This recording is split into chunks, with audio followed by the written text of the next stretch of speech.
ಪರಪ್ಪನ ಅಗ್ರಹಾರದ ಜೈಲಿನಲ್ಲಿ ರಾಜಾತಿಥ್ಯದ ಪ್ರಕರಣ ಪದೇ ಪದೇ ಸದ್ದು ಮತ್ತು ಸುದ್ದಿ ಆಗ್ತಾನೆ ಇತ್ತು. ಇದಕ್ಕೆ ಬ್ರೇಕ್ ಹಾಕುವಂತಹ ನಿಟ್ಟಿನಲ್ಲಿ ರಾಜ್ಯ ಸರ್ಕಾರವೂ ಕೂಡ ಮುಂದಾಯಿತು. ಯಾವಾಗ ಕಟ್ಟುನಿಟ್ಟಿನ ರೂಲ್ಸ್ಗಳನ್ನು ಫಾಲೋ ಮಾಡೋದಕ್ಕೆ ಮುಂದಾದ್ರೋ ಈಗ ಬೀಡಿಗೂ ಕೂಡ ಪರದಾಡಬೇಕಾದಂತಹ ಪರಿಸ್ಥಿತಿ ನಿರ್ಮಾಣವಾಗಿದೆ. ಕೊಟ್ಟು ಕಲಿಸ್ಕೊಂಡ್ಬಿಟ್ಟಿದ್ದಾರೆ.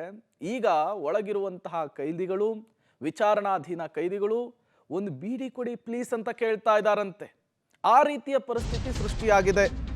ಹೌದು, ಬೀಡಿ ಕೊಡಿ ಪ್ಲೀಸ್, ಬೀಡಿ ಕೊಡಿ ಸಾರ್ ಅಂತ ಕೇಳ್ತಿದಾರಂತೆ ಒಳಗಿರುವಂತಹ ಕೈದಿಗಳು.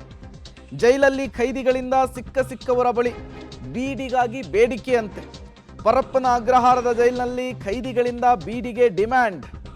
ಜೈಲಿನ ಅಕ್ರಮ ಹೊರಬಂದ ಹಿನ್ನೆಲೆಯಲ್ಲಿ ಎಲ್ಲವನ್ನೂ ಕೂಡ ಬಂದ್ ಮಾಡಲಾಗಿದೆ.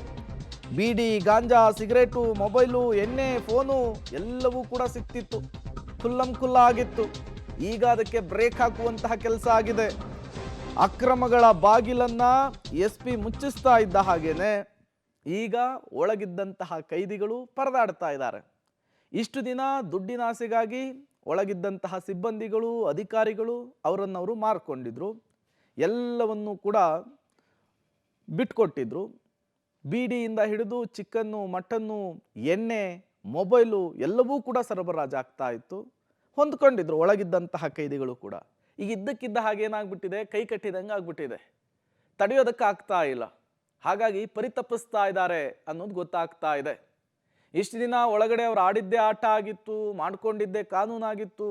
ಒಳಗಿದ್ದಂತಹ ಅಧಿಕಾರಿಗಳು, ಸಿಬ್ಬಂದಿಗಳು ಅವರಿಗೆ ಸಾಥ್ ಕೊಟ್ಟಿದ್ದು ಗೊತ್ತಾಗಿತ್ತು.